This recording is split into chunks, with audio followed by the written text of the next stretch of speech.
कोटला येथील राज चेंबरवर महापालिकेची अतिक्रमण विरोधी मोहीम, पोलीस बंदोबस्तात लाठीचार्ज। नगर शहरातील कोटला परिसरातील राज चेंबर येथे आज सकाळी महानगरपालिकेच्या अतिक्रमण विरोधी पथकाने मोठी कारवाई केली। या मोहिमेसाठी पोलीस बंदोबस्त देखील तैनात करण्यात आला होता। अतिक्रमण हटवताना काही स्थानिक नागरिकांनी विरोध केला। त्यानंतर पोलिसांनी जमाव पांगवण्यासाठी लाठीचार्ज केला। महापालिकेच्या माहितीनुसार या भागात अनधिकृतपणे उभारण्यात आलेल्या दुकाने आणि पत्र्याचे शेड हटवण्याची ही कारवाई होती। अतिक्रमणामुळे परिसरात वाहतुकीचा अडथळा निर्माण होत असल्याच्या तक्रारी गेल्या काही दिवसांपासून प्रशासनाकडे प्राप्त होत होत्या। पोलिसांच्या लाठीचार्जमुळे काही नागरिकांना किरकोळ दुखापत झाली असून परिस्थितीवर नियंत्रण मिळवण्यात प्रशासनाला यश आले आहे। महापालिकेने आगामी काळात इतर अतिक्रमणांवरही अशाच प्रकारे कठोर कारवाई करण्याचा इशारा दिला। पुढील तपास आणि कारवाई सुरू असून कोटला परिसरात तणावपूर्ण शांतता आहे। प्रतिनिधी ऐनुल शेख, ATV न्यूज, नगर।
आता कडक उन्हाळ्यात राम एजन्सी घेऊन येत आहे खास थंडगार गारवा।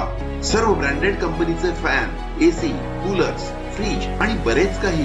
तर या उन्हाळ्यात एकदा अवश्य भेट द्या नामांकित कंपनीचे इलेक्ट्रॉनिक वस्तूंचे नगर जिल्ह्यातील एकमेव विश्वसनीय दालन राम एजन्सी, शाखा सावेडी, नवी पेठ आणि मार्केट यार्ड।